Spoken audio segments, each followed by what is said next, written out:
About 20 years ago, or maybe more than that, I tried to do a vegetable garden in my backyard and it didn't work.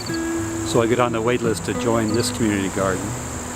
Finally got through and got a plot and been here ever since.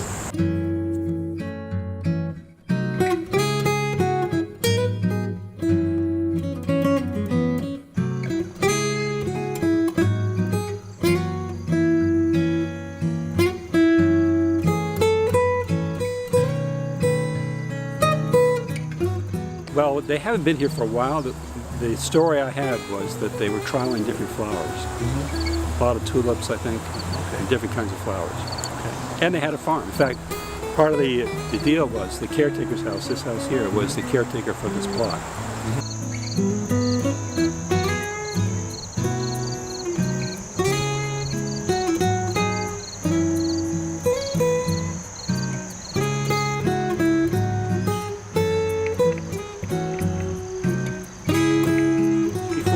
The standard size is around 20 by 40, and one of the things we did over the years is have the Boy Scouts and individual gardeners clean out all the invasives. So my 20 by 40 plot was surrounded by honeysuckle and bittersweet, and I cleared that off and expanded it. Back in 2008, the economy collapsed. Our long waiting list of around 20 exploded to over 60, and it's now gone down to 5, and then just recently went back up to 8. Not only did more people want to garden, but fewer people were giving up their plots, so turnover drastically went down from about 10 a year to 1 a year. So the waiting list was kind of intimidating. With 60 people and turnover 1 a year, it was going to take a long time. But things have gotten better. Turnover has increased, and with the addition of this additional land we took over from the college, that was reserved for college faculty and staff, we really made a dent in that wait list. There's no such thing as a typical gardener. Everybody does their own thing. It's not a competitive sport. There are some people who grow only flowers. The flowers can be for artistic bouquets or just to have around the house or just to grow.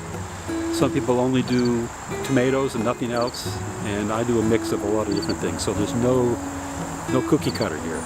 Well, we actually have a wonderful program. We donate excess, because when things come in, they come in waves, so you have more tomatoes than you could possibly eat. We've been doing for 7 years now a food pantry donation program. We give extra produce to the food pantry. In fact, you just missed the pickup. It was only about an hour ago. And every Tuesday, we take what people can spare over to the food pantry. Well, you have to have a fence here, because if you don't, the woodchucks, rabbits, deer will come in and take everything you grow. Even a fence won't stop the squirrels and chipmunks and mice. So you have to be willing to share if you're going to get anything out of here. I think that one of the best treats is early tomatoes, peas, and corn. One of the tricks is finding things that your family will eat. And they love the spring peas. I love to grow flowers because you need to have flowers to go along with all the vegetables.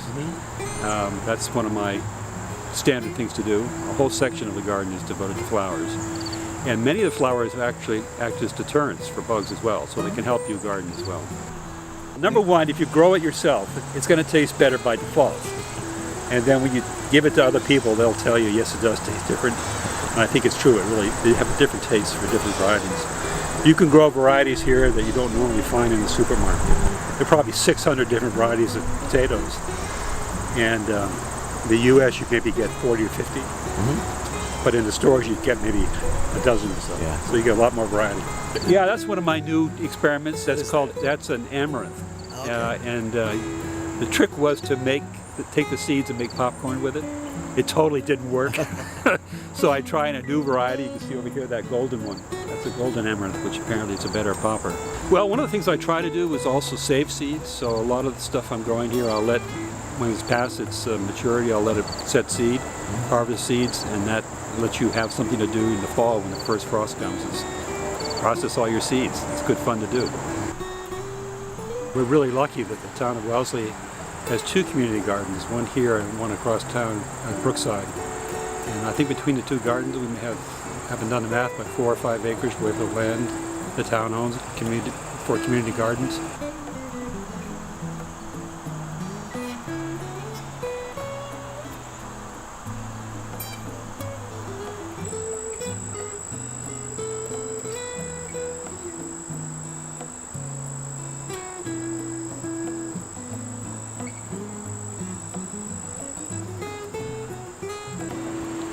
Well, as I said, we shouldn't do the math about the amount of labor that goes into doing it, so the seeds and labor and tools.